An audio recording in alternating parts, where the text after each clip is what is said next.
Hello and welcome to game changers. मेरा नाम है आकाश और बात करेंगे सरफराज खान की, क्योंकि उनको लेकर बड़ी एंटिसिपेशन थी। जिस तरीके की परफॉर्मेंसेस उनके रीसेंट टाइम्स में हमने देखा बूचीबाबी ट्रॉफी में, अगर आप देखोगे जिस तरीके से उन्होंने 200 वहां पर करे थे, एंड उसके बाद यही उम्मीदें थी कि भाई ये जिस तरीके की फॉर्म है वो उस चीज को कंटिन्यू करेंगे दुलीप ट्रॉफी में भी, जहां पर वो वेस्ट जोन को रिप्रेजेंट करने वाले थे।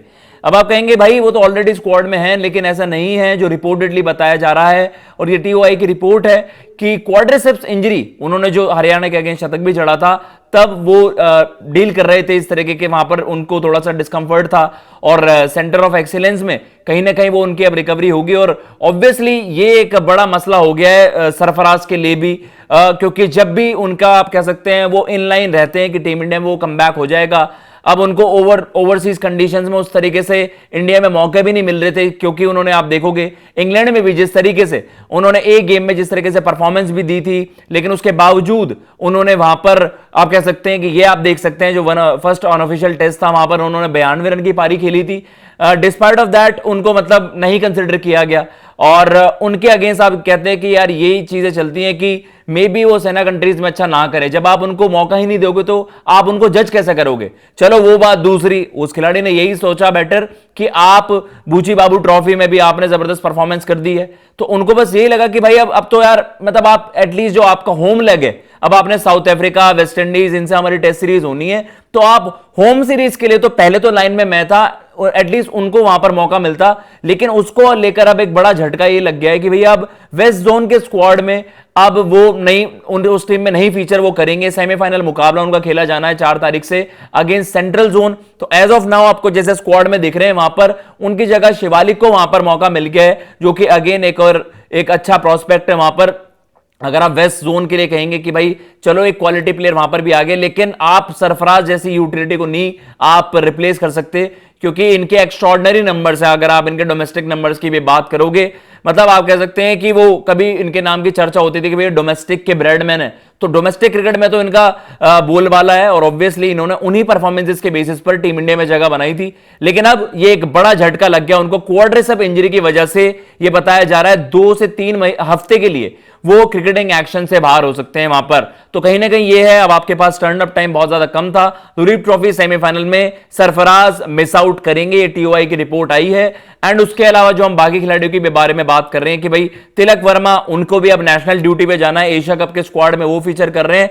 तो तिलक वर्मा अब वो साउथ जोन की कप्तानी नहीं करेंगे, ऑब्वियसली नेशनल ड्यूटी है तो उन्हें जाना ही पड़ेगा। तो उनकी जगह वहां पर अजरुद्दीन, जो साउथ जोन के वहां पर जो वाइस कैप्टन थे, अब वो आपको वहां पर कप्तानी करते हुए नजर आएंगे। ये आप देख सकते हैं, पहले ये अनाउंस था कि तिलक वर्मा ही वहां पर कप्तानी करते हुए नजर आएंगे। लेकिन आपको बता, ये तो सब जानते ही थे कि एशिया कप भी आपने एशिया कप के लिए भी रवाना होना है। चाहे यहां पर शुभमन गिल को भी फीचर करना था, उनका थोड़ा सा मसला आ गया था इसलिए वो पहले गेम में नहीं फीचर कर पाए।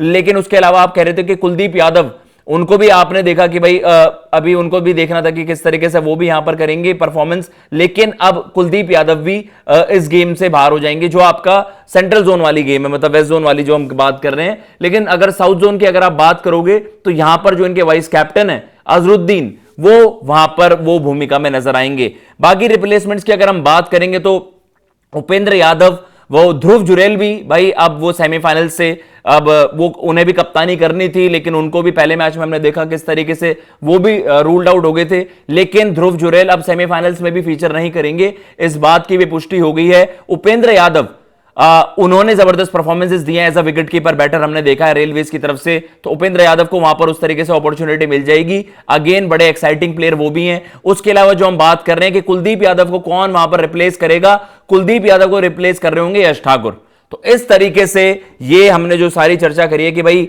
कौन कौन से रिप्लेसमेंट्स हैं। और जैसे हमने कहा कि कुलदीप यादव और तिलक वर्मा, उनको तो नेशनल ड्यूटी के लिए वहां पर रवाना होना था और इस वजह से वो बाहर हो जाते हैं इन फिक्चर्स से। लेकिन सरफराज के लिए सबसे बड़ी मुश्किल हो गई है।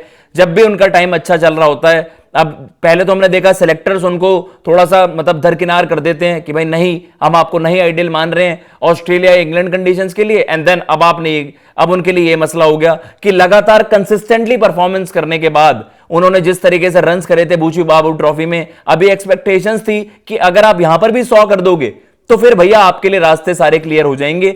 और यही होता है भाई, जब किसी का समय खराब होता है। आई थिंक उसका ये प्राइम एग्जांपल है जो सरफराज के साथ हो रहा है। यू फील सैड कि ऐसा खिलाड़ी बार बार ये सारी उनके साथ चीजें क्यों होती हैं। अभी उन्होंने इतना ज्यादा वेट अपना, इतना ज्यादा वजन भी कम करा था फिटनेस के लिए, जो टीम इंडिया में हम बार बार पैरामीटर्स की बात करते हैं, हर चीज में बेचारा वो परफॉर्मेंस भी तगड़ी कर रहा है। और उनको थोड़ी से मसला था फिटनेस का, बता देते, फिटनेस भी उन्होंने अच्छी कर ली और अब इस तरीके की चीज हो जाना। So you feel sad. और आप बताइए आपको किस तरीके से लगा कि सरफराज के साथ ये अनफॉर्चुनेट इंजरी हो जाना और अब उनके लिए थोड़ा सा दिक्कत ही हो जाएगी। अगर बाकी खिलाड़ियों ने परफॉर्मेंस दे दी तो फिर से सरफराज लाइन में पीछे हो जाएंगे। फिलहाल इस वीडियो में इतना ही। अगर आपको ये वीडियो पसंद आई हो, चैनल को सब्सक्राइब कर दीजिएगा। मैं लेता हूं इजाजत। जय हिंद, जय भारत।